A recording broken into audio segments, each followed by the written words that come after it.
ఎక్స్లో పోస్ట్ పెడుతూ చంద్రబాబు నాయుడు అక్క చెల్లెమ్మలని వెన్నుపోటు పొడిచారు అది ఇదని మాట్లాడుతున్నారు. దాని మీద మీరేమంటారు?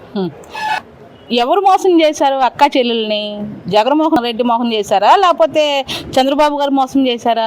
సూపర్ 6 అని చెప్పి మహిళలకి ఎంతో ఎంతో బాగా చేస్తున్నారు. బస్సులో వేసారా, అమ్మ తల్లికి వందనం వేశారా, వికలాంగులకి వాళ్ళు కొంచెం వెహికల్ ఉన్నా కానీ వాళ్ళకి 6,000 నెలకి. ఇంట్లో ఎంతమంది అయితే ఉన్నారో ఆ పిల్లలకి ఆ తల్లికి అకౌంట్లో డబ్బులు వేయటం. అదే కాకుండా సంవత్సరానికి 3 గ్యాస్ బండ్లు, ఆల్రెడీ 2 గ్యాస్ బండ్లు డబ్బులు కూడా వేశారు. ఇంకేం చేయలేదు. ఇంటింటికి కుళాయి అన్నారు. ఇప్పటికీ అన్ని ఇంటింటికి లైన్లు కలిపేస్తున్నారు. ఫ్రీ బస్ అన్నారు. ఎన్టీఆర్ జిల్లానే కాదు, రాష్ట్రం మొత్తంలో కూడా మహిళలకి ఒక ఐడి కార్డు తీసుకెళ్తే మహిళలు బస్సు ఎక్కేసి హ్యాపీగా తిరిగి వస్తున్నారు. నువ్వు మోసం చేసావా? చంద్రబాబు గారు మోసం చేశారా? అంటే ఇప్పుడు జగన్మోహన్ రెడ్డి అంటున్నాడమ్మా ఫ్రీ బస్సు రాష్ట్రం అంతా అంటున్నారు, కానీ కొన్ని బస్సులకి ఇచ్చారు అది ఇది అని మాట్లాడుతున్నారు. అది కూడా ఇవ్వలేదుగా నువ్వు. కొన్ని బస్సులకి ఇచ్చారంటే మరి మహిళలకు ఎంతవరకు అయితే వెళ్తారో అంతవరకు ఇచ్చారు. ఆయన ఏ రాష్ట్రంలో ఏ ఊర్లో వెళ్ళాలో ఆ ఊర్లకి మహిళల్ని పంపిస్తున్నారు. నువ్వు అది కూడా చేయలేదుగా. నువ్వు డబ్బా కొట్టుకోవడం తప్ప నువ్వేం చేసావు? నీ వల్ల రాష్ట్ర ప్రజలు మొత్తం నాశనం అయ్యారు తప్ప ఒక్కలన్నా బాగుపడ్డారా? ఒక్క కుటుంబానికి న్యాయం చేసావా?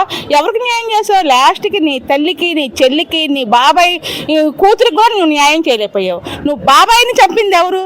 అది తెలిసి నువ్వు ఒక్కసారైనా నువ్వు నీ బాబాయ్ గురించి మాట్లాడావా? అంటే ఆ హత్య వెనకాల నువ్వు ఉన్నావు కాబట్టి నువ్వు మాట్లాడలేకపోయావు. ఇప్పుడు నువ్వు 11కి ఎలా వచ్చావు? నువ్వు 151 వేసిన ప్రజలే ఎమ్మెల్యేలు ఉన్నప్పుడు ఈ రోజు నువ్వు 11 ఎమ్మెల్యేలుగా నువ్వు ఎలా ఉన్నావు? అంటే ప్రజలు నిన్ను గమనించారు. నువ్వు చేసే మోసాలు జరుగుతున్నాయి, నువ్వు చేసే అరాచకాలు జరుగుతున్నాయి. మహిళలకి ఒంటరిగా వెళ్తా కూడా లేకోకుండా చేశావు నువ్వు. ఈ రోజు మహిళ అన్నది ఒంటరిగా కాదు, ఎక్కడికి వెళ్ళినా కానీ ఎవ్వరూ కూడాను ఏలెత్తి చూపించే ఇది లేదు. ఆ రోజు లక్షలాది కుటుంబాలు రోడ్డును పడ్డాయి చంద్రబాబు నాయుడు వచ్చిన తర్వాత అది ఇదని మాట్లాడుతున్నారు. ఇతను ఉన్నప్పుడే కదండి రోడ్డును పడ్డాయి. అమరావతి ప్రజలందరూ 2 సంవత్సరాలు రోడ్డును పడలా, పోలీసులతో కొట్టిలేదా? ఎవరు కొట్టించింది? జగన్ కొట్టించాడా లేకపోతే సీఆర్ కొట్టించారా? వాడు చేసే అరాచకాలు ఇంతంత కాదండి. బాబు గారు చేస్తున్న పనులకి వార్చలేక వాడు ఏం మాట్లాడాలో తెలియక మాట్లాడుతున్నాడు అంతే తప్ప ఇది వేరేం కాదు. సూపర్ 6 మా అన్నది ఏ క్లాస్గా ఉంది. మహిళలకి ఈసారి కూడాను మళ్ళీ ఈ చంద్రబాబు గారే ముఖ్యమంత్రిగా ఉండాలని ప్రజలు కోరుకుంటున్నారు. అంటే ఇప్పుడు సూపర్ 6 లేదు, సూపర్ 7 లేదు. ఈయన వచ్చిన తర్వాత అది ఇది ఏదో ఎన్నికల ముందేమో సూపర్ 6 అని చెప్పాడు, ఇప్పుడు అసలు అది కూడా లేదు అది ఇదని మాట్లాడుతున్నాను. ఆయన ప్రజల్లోకి రమ్మనండి. ముందు ప్రజల్లోకి వచ్చి ఎవరు చేశారో ఎవరు చేయలేదో కనుక్కోమనండి, తెలుసుకోమనండి. చంద్రబాబు గారు ముఖ్యమంత్రిగా ప్రమాణ స్వీకారం అవ్వంగానే వికలాంగులకి 6,000 రూపాయలు, వృద్ధులకి 4,000 రూపాయలు చేశాడు. ఎలా చేశాడు? 3,000 రూపాయలు ఉన్నది 4,000 చేశాడు, 3,000 ఉన్నది 6,000 చేశాడు. ఎవరు చేసింది? చంద్రబాబు గారు చేశాడు. నువ్వేం చేసావా?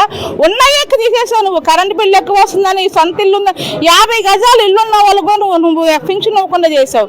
ఈ రోజు 50 గజాలు ఇల్లున్న వాళ్ళకు కూడా చంద్రబాబు గారు పింఛన్లు ఇచ్చి ఏ క్లాస్గా నా ఇంటి పెద్ద కొడుకు అని చెప్పి ప్రతి ఇంటి తల్లులు కోరుకుంటున్నారు. ఇదే చంద్రబాబు గారు రేపు కూడా మళ్ళీ రాబోయే కాలంలో కూడా ఈయనే మాకు ముఖ్యమంత్రిగా ఉంటే మా జీవితాలు బాగుంటే మా బిడ్డలు చూడకపోయినా చంద్రబాబు గారు చూస్తున్నారని చెప్పి ప్రతి ఇంటింటికి వాళ్ళు కోరుకుంటున్నారు. నేనేమంటానంటే జగన్మోహన్ రెడ్డి, నేను ఒక మహిళలుగా, ఒక బ్రదర్కి అక్కగా, ఒక తల్లికి ఒక తండ్రికి కూతురుగా నేను ఒక ఆడబడుసుగా మాట్లాడుతున్నాను. నువ్వు నీ తోడబుట్టి చెల్లిని, నీ చిన్నాన్ని చంపేసి నీ చిన్నాయన కూతుర్ని నువ్వు ఎంత మోసం చేసావో లోకమంతా తెలుసు, భగవంతుడికి తెలుసు. చంద్రబాబు నాయుడు ఇవాళ మహిళల పక్షాన ఉన్నాడు. చంద్రబాబు నాయుడు మహిళలు అంటే ఒక గౌరవం, ఒక మర్యాద అనేది ఉంది. నీకేముందని నువ్వు చెప్తున్నావు చంద్రబాబు నాయుడు మోసం చేశాడని? నువ్వు చేసావు 5 సంవత్సరాలు జనాన్ని, మహిళల్ని మోసం చేసావు, తోడబుట్టి చెల్లెల్ని మోసం చేసావు, తల్లిని మోసం చేసావు, నీ చిన్నాన్న కూతుర్ని మోసం చేసావు, రాష్ట్రాన్నే మోసం చేసావు. ఏనాడన్నా బయటకు వచ్చావా? బయటకు వచ్చి ఇప్పుడు చెప్పు. ఒక ఛాలెంజ్ చేసి మాట్లాడుతున్నా జగన్మోహన్ రెడ్డి, నీకు సిగ్గుంటే, నీకు మానవత్వం ఉంటే నువ్వు చంద్రబాబు నాయుడు జోలికి రాబాక, మహిళల జోలికి రాబాక. నీ తల్లి కోర్టులో గెలిచావని నువ్వు సంబరాలు చేసుకున్నావే, నువ్వు మాట్లాడటానికి నీకు సిగ్గు అనిపించట్లేదా? నీకు సిగ్గు అనిపిస్తుందా లేదా? మాకైతే అది వినటానికి మాకే వరస్ట్గా ఉంది. ఎందుకంటే ఒక తల్లి మేము గెలిచానని నువ్వు సంబరాలు చేసుకుంటున్నావంటే అది నువ్వు కొడుకేంటి, ఆమె తల్లి ఏంటి, లోకం ఏంటి? ఒక తల్లి నీకు జన్మనిచ్చింది, ఒక తోగుట్టు నీకు తోడై ఉంది. నువ్వు తల్లిని చెల్లిని అందరినీ బయట వేసేసావే. నువ్వు చంద్రబాబు నాయుడు విమర్శించడానికి నీకు అసలు అధికారం ఎవరిచ్చారు నీకు అధికారం? రా బయటికి రా. బయటకు వస్తే మహిళలే చెప్తారు నీకు. అంటే లక్షలాది కుటుంబ మహిళలు అందరూ రోడ్డు మీద పడ్డారు ఈ గవర్నమెంట్ వచ్చిన తర్వాత. అది జగన్మోహన్ రెడ్డి రమ్మాను, మహిళలను రమ్మాను. ఎంతమంది రోడ్డు మీద పడ్డారు? అంతకు ముందు ఎంతమంది రోడ్డు మీద పడ్డారు? 2 బిడ్డలకి ఇస్తానని చెప్పావు, నువ్వు ఒక బిడ్డకి ఇచ్చావు. ఇంకొక బిడ్డ గొర్రెలు కాయాలా, బర్రెలు కాయాలా, లేకపోతే సంగతి తీయాలా, లేకపోతే నాగేలు పట్టుకోవాలా?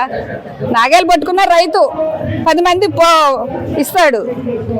ఇప్పుడు చంద్రబాబు నాయుడు వచ్చి 3 ఉంటే 3, 2 ఉంటే 2, 4 ఉంటే 4, 6 ఉంటే 6, 5 ఉంటే 5కి ఇచ్చాడు.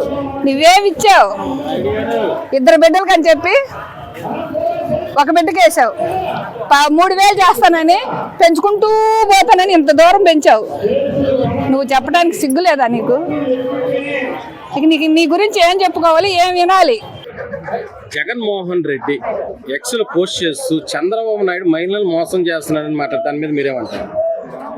చంద్రబాబు నాయుడు గారు మహిళలను మోసం చేస్తున్నాడంటే ముందు మీ ఇంటిలో ఉన్న 2 మహిళలను మోసం చేసింది జగన్మోహన్ రెడ్డి గారు కాదంటారా? అది జగమెరిగిన సత్యం. ఎలా మోసం చేస్తారండి? మానస పుత్రిక అయినటువంటి డ్వాక్రా సంఘాలను ఏర్పాటు చేసిన చంద్రబాబు నాయుడు గారు ఇప్పుడు మొన్న ఆగస్టు 15 రోజు ఉచిత బస్సు పథకం అనేది ప్రవేశపెట్టారు. దానికి స్త్రీ శక్తి అనే పేరు కూడా పెట్టారు. మహిళలకి ఏ విధంగా ఉపయోగపడట్లేదు అంటారు? అది చూస్తున్నాం కదా. స్లమ్ ఏరియాలో ప్రతి ఒక్కళ్ళు రెక్కాడితే కానీ డొక్కాడదు. వాళ్ళందరూ కూడా బస్సుల కోసం వెయిట్ చేసి 50 రూపాయలు వెళ్ళడానికి రావడానికి 50 రూపాయలు దూరం ప్రయాణిస్తున్నారు. మొన్న తిరుపతిలో ఒక మహిళ చెప్పింది, నాకు వచ్చి నేను పూలు అమ్ముకుంటాను, వచ్చి వెళ్ళడానికి నాకు ఛార్జెస్ రోజుకి 120 రూపాయలు అవుతాయి, నాకు ఆ 120 రూపాయలు ఉంటే నేను రోజు గడుపుకుంటున్నాను అని చాలా ఆనందంగా ఆమె చెప్పింది. మనందరం వివిధ సామాజిక మార్గాల ద్వారా చూసాం. ఇంకా ఏ విధంగా అంటారు ఆయన మహిళలను మోసం చేశారని? అలాగే తల్లికి వందనం అనేది ఎంతమంది బిడ్డలు ఉంటే అంతమంది పిల్లలకి వేశారు. ఈ రోజుల్లో పిల్లలు అందరినీ చదివించడానికి, వాళ్ళకి కావాల్సిన అవసరాలు తీర్చుకోవడానికి బోలెడంత డబ్బులు అవసరపడుతున్నాయి పెరిగిన ఖర్చుల దృష్ట్యా. వాళ్ళందరికీ పుస్తకాలు కానీ యూనిఫామ్స్ కానీ చక్కగా వాళ్ళకి కావాల్సినవన్నీ కూడా ఆ డబ్బులతో వాళ్ళందరూ కొనుక్కున్నారు. మేము స్వయంగా చూసాము. అలాగే గవర్నమెంట్ స్కూల్లో కూడా మంచి నాణ్యమైన విద్య అందిస్తున్నారు. వాళ్ళకి మంచి పోషకాహారం ఆ డబ్బులతో పెట్టుకుంటున్నారు. ఈ రోజుల్లో జగన్మోహన్ రెడ్డి లక్షలాది కుటుంబాలు మహిళలు చాలా ఇబ్బంది పడుతున్నారు ఈ గవర్నమెంట్ వచ్చిన తర్వాత అని మాట్లాడుతున్నారు. దాని మీద మీరేమంటారు? అది ఇబ్బంది అనేది ఆయన బెంగళూరు ప్యాలెస్ లో కూర్చుంటే ఎలా తెలుస్తుంది? తాడేపల్లికి వచ్చినప్పుడు ఆ ఇంట్లో కాకుండా కొంచెం బయటకు వచ్చి చూస్తే తెలుస్తుంది. గత 5 సంవత్సరాలుగా ఆయన చేసిన పరిపాలన కుక్కలుంచుకుని విస్తరైంది రాష్ట్రం. ఇంకా ఇప్పుడు ఏదో కొంచెం ఊపిరి అలా తీసుకుంటోంది. ఆ ఊపిరి తీసుకునే దానికి కొంచెమైనా మనం టైం ఇవ్వాలి కదా. కంగారు పడితే ఎట్లా అవుతుంది? ఏదైనా కూడా కొంచెం సమయం ఇవ్వాలి. ఇప్పటికే 1 సంవత్సర కాలం అయింది తెలుగుదేశం పరిపాలన. మాకందరికైతే బాగుంది. ప్రజెంట్ ఇప్పుడిప్పుడే అందరికీ పనులు కానీ అవన్నీ కూడా వస్తున్నాయి. ప్లస్ ఈ పథకాలు బాగా ఉపయోగపడుతున్నాయి. ఉచిత బస్సు అయితేనేమి, ఉచిత గ్యాస్ సబ్సిడీ ఆల్రెడీ 2 బండలకి పడ్డాయి. ప్రతి ఒక్కళ్ళు చెప్తున్నారు. అంటే అసలు బండ్లకి డబ్బులు వేయలేదు, ఏదో ఒక్క దానికి వేసారు, మిగతాది తూతు మంత్రంగా ఏదో అసలు ఏమీ చేయట్లేదు. లేదు, ఒకరికి ఇద్దరికి ఇచ్చి అందరికి ఇచ్చేసారు ఈ పథకాలు. అది లేదు లేదు లేదు ఎందుకంటే మేము స్థానికంగా ఉండే ప్రజలందరూ చెప్తున్నారు కదా, మాకు 2 గ్యాస్ సిలిండర్స్ పడ్డాయి అన్నారు. ఇంకా దాని గురించి ఇంకేదో కూడా ముందు గ్యాస్ బుక్ చేయగానే డబ్బులు అనేది అకౌంట్ లో కూడా వేస్తామని చెప్తుంది కదా గవర్నమెంట్. రాబోయే రోజుల్లో అది కూడా చూస్తాం. అలాగే ఉచిత బస్సు ఒకటి బాగానే ఉంది. తల్లికి వందనం హ్యాపీగా ప్రతి ఒక్కళ్ళు ఎవరు కూడా ఇబ్బంది అయితే పడట్లా.